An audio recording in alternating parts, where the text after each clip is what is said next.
In a way, the design of the building was to do with offering people lots of options related to how they would feel coming into the building, rather than imposing a situation on them. Well, one way of describing the building, it's secluded, and you come through this landscape under this great tree, and then you come into this very intimate garden, and you find the entrance, and you go in between the little lodge here and the new building. And that's important because when people go in, they have the first option of going into the little rooms in the lodge, which are essentially private, so that somebody can talk to them about the Maggie Centre, they can collect leaflets, and then essentially the new building is a very sociable building, and that's one of the characteristics of the Maggie Centres, with the first big space that you come into as a kind of kitchen dining room with a kitchen at the end, cups of tea, coffee, etc., and the big table, which isn't there at the moment because of the numbers of people who are here today. And then on each side of that space are these kind of enclosed kind of cabinet-like seats with shelving.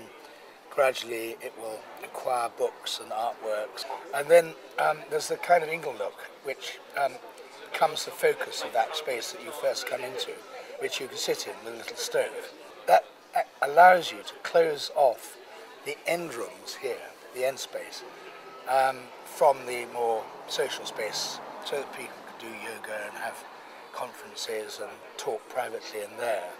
So there's that kind of adaptability in the main space. And then there are these two little houses, these sort of Wendy houses, pods, refuges, retreats, whatever you call them, where you can sit privately with a relative or a friend or with a counsellor. You know, there are other things, like this notion of it being a big bit of inhabited furniture with a roof hovering across the top. Lots of ways that light gets in through the roof and through the sides and so on. So it's very, I hope, sort of very surprising and kind of lively atmosphere, actually, as well as being quite intimate and enclosing and secure. So it's sort of a combination of slightly paradoxical qualities, really.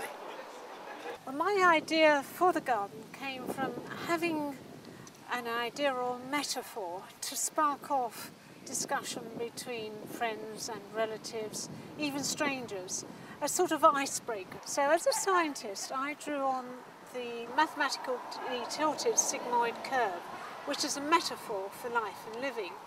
Basically, the garden consists of several areas. We've got the entrance garden here, which is a welcoming entrance, and these little moundettes or waves gently weave between the trees and this very large Wellingtonia and encourage the visitor to come along this S-shaped path and into the courtyard garden. They've been colour coordinated, if you like, because colour affects mood in a way that people don't quite understand. So a green landscape is a very calming landscape. There's a perennial bed here which is full of yellow, orange and purple colours, all very vibrant colours, the colours of optimism. So you pass that, go under the pergola into the courtyard garden, and there we have a colour scheme which is all blue and white, and these are colours of tranquility. And we also have another area at the back of the building overlooking the River Chelt, which is the river terrace, which again is a very small area but very secluded, inward looking, enclosed, so people feel very relaxed there and easy to talk to one another.